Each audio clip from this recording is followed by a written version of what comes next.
இன்னைக்கு காலையிலே கறிவேப்பிலை தேவைப்பட்டுச்சுங்க. கறிவேப்பிலை காலி ஆயிருச்சு. சரி மாடி தோட்டத்துல வந்து 2 கொத்து பறிச்சுட்டு போயிரலான்னு சொல்லிட்டு மாடி தோட்டம் வந்தேன். நேத்து நைட்டு நல்லா மழை பெஞ்சுச்சுங்க. ஒரு 12:00 வரை பெஞ்சிருக்கும்னு நெனைக்கிறேன். அதுக்கப்புறம் இல்லன்னு நெனைக்கிறேன். மழையெல்லாம் அந்த துள்ளியோடி அந்த பூக்களெல்லாம் அழகா இருக்குதுங்க.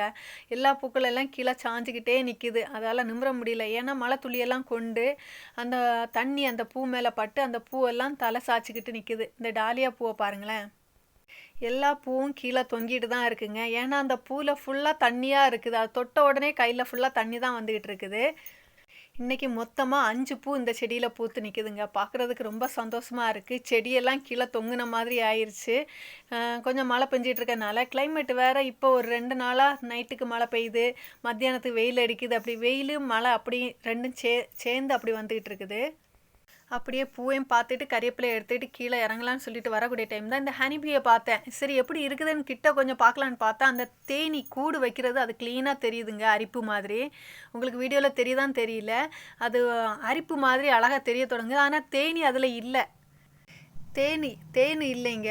அது எனக்கு தெரியுது அது தேன் இல்லைங்கிற வெறும் கூடு ஒண்டியாக இருக்கிற மாதிரி. அது மேலே அந்த தேனீக்கள் அப்படியே சுற்றி இருக்குது.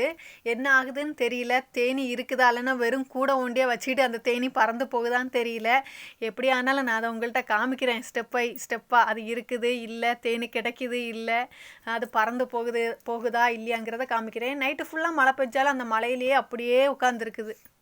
இந்த ரோஸ் செடியை பாருங்கள். ஒரு பாட்டில் 3 செடி வச்சுருக்கேங்க. நீங்கள் ஃபஸ்ட்டு பார்த்தது மிட் நைட் ப்ளூ, இப்போ பார்க்குறது பட்டன் ரோஸ். இது வந்து இங்கிலீஷ் ரோஸ்ன்னு சொல்லுவாங்க பார்த்தீங்களா, அது கொஞ்சம் வாசனையாக இருக்கும். இதில் 2 ரோஸ் நல்லா வாசனையாக இருக்கும். அந்த மிட் நைட் ப்ளூவும் அந்த இங்கிலீஷ் ரோஸும் நல்ல வாசனையாக இருக்குங்க. பட்டன் ரோஸில் வாசனை இருக்காது. பாருங்களேன், ஒரு கொத்தில் 5 பூ, 5 இல்லை 4 பூ இப்போ விரிஞ்சிருக்குது. 2 பூ விரிஞ்சு முடிஞ்சிருச்சு. 6 மொட்டை எடுத்து 6 பூ விரிஞ்சிருச்சுங்க அந்த செடியில்.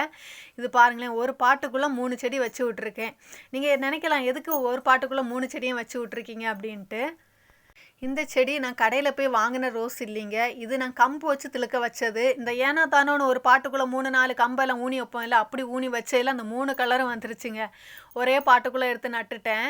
அது ஒரு பாட்டுக்குள்ளே 3 ரோஸ் பூத்து நிற்குது. இந்த தாமரை செடியை பாருங்கள். என்கிட்ட ஃபஸ்ட்டாக எங்கள் மாடி தோட்டத்தில் ஃபஸ்ட்டாக வச்சது தாமரை செடி இது தான். இதில் தான் ஃபஸ்ட்டாக நாங்கள் பூ பார்த்தது. கொஞ்ச நாள் பூக்காமல் இருந்துச்சு. இப்போ பூக்க தொடங்கி இருக்குது. ஃபஸ்ட்டு பூ இப்போ பூத்துருக்கு. 1 மொட்டு வச்சுருக்குது. அழகாக நிற்குது. மழையானனால பூ சாஞ்சு போய் நிற்குது. பாருங்களேன், ஒரு 2 மணி தான் இருக்கும். வானையெல்லாம் இருட்டிருச்சு. சரி இருட்டுறதுக்கு முன்னாடி மாடி தோட்டம் போகலான்னு சொல்லிட்டு தான் நான் வந்தது. இப்போ கடகடான்னு மழை பெய்ய போகுதுன்னு நினைக்கிறேன். அவ்வளோக்கு இருட்டாயிருச்சு. பார்க்குறதுக்கு ஒரு 6:30 மணி இருக்கிற மாதிரி இருக்குது, 6:30 இருக்கிற மாதிரி. இந்த வீடியோ பிடிச்சா லைக் பண்ணுங்கள். இதுக்கப்புறம் என்ன நடந்துச்சுன்னு நெக்ஸ்ட் வீடியோவில் காமிக்கிறேன்.